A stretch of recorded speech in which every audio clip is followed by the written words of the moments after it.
I was a scrutineer in the last, this is kind of going off a bit of a topic, but I think it might be relevant. I was a scrutineer in the last federal election, which I recommend everyone try at least once.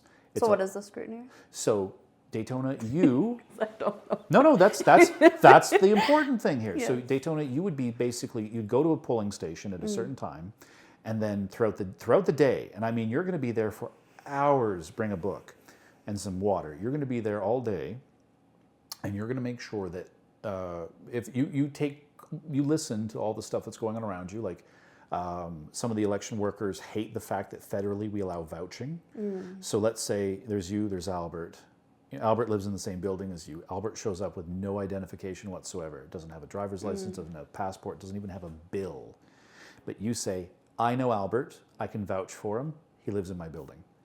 Now Albert can now vote in this election without any proof or identification. And so the gentleman that he was on break and we were chatting, he goes, I hate the fact that I have to ask you for ID in order to buy alcohol, but you can vote without ID. He's like, that doesn't make any sense to me. So as a scrutineer, you get to watch that happen. You then also get to hear the number of times, and it happened at least 8 times in the riding or the polling station I was at, where someone would go to vote and they'd be told, you've already voted. No, I haven't already voted. This is my first time. Are you sure? Absolutely, I'm sure. Okay, well, I need you to sign this paperwork saying that you have not voted, and if you have in fact voted, it'll be a $50,000 fine. Because they're very clear about this. And so the fact that people have been marked down as having already voted, there's issues with the system there, but neither here nor there. I'll tell you what happens. So now we have 2 people, one person pulling ballots out of the box, another person ticking them off, and neither the tweens shall meet, right? The ballot checker, like, okay, one for Kelly, so Kelly McCulley's our federal MP in this riding.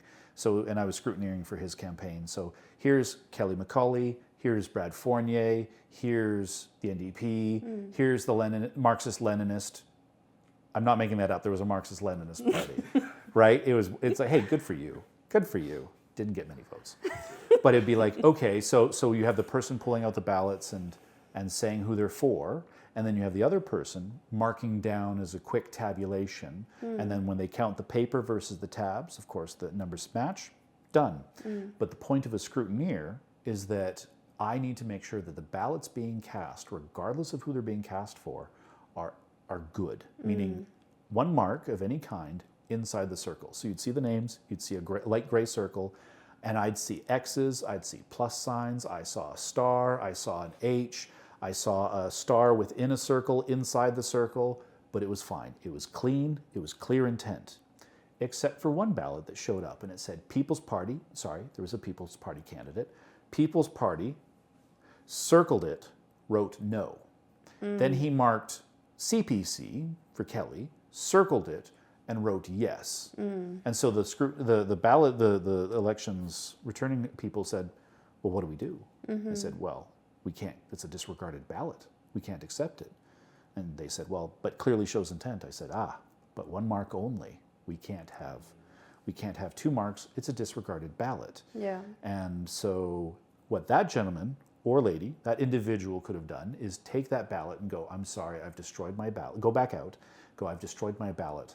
I need another one. And they would have given that person another ballot with which to make a legible, credible, acceptable vote. Yeah. By the way, you get 2 shots. If you can't vote within 2 votes, you don't get to vote. And that's probably for a good reason. But because they give you the instructions on what to do behind that little cardboard box, right? So that behind the screen, it tells you how to cast your ballot. So we need to teach civics. We need to teach that voting's important because it's I know. Don't tell them. No, I won't say anything. I won't say anything. Voting's important because it's the one time you get to exercise any kind of agency over the government and city and province and country that you want to see. And it gives you the right to complain. If I'm being honest, you don't vote, you don't complain. Yeah. I'm sure you've heard that from a lot of people. Oh, yes. But how to do so, right? And then if you make a mistake, how to correct it. So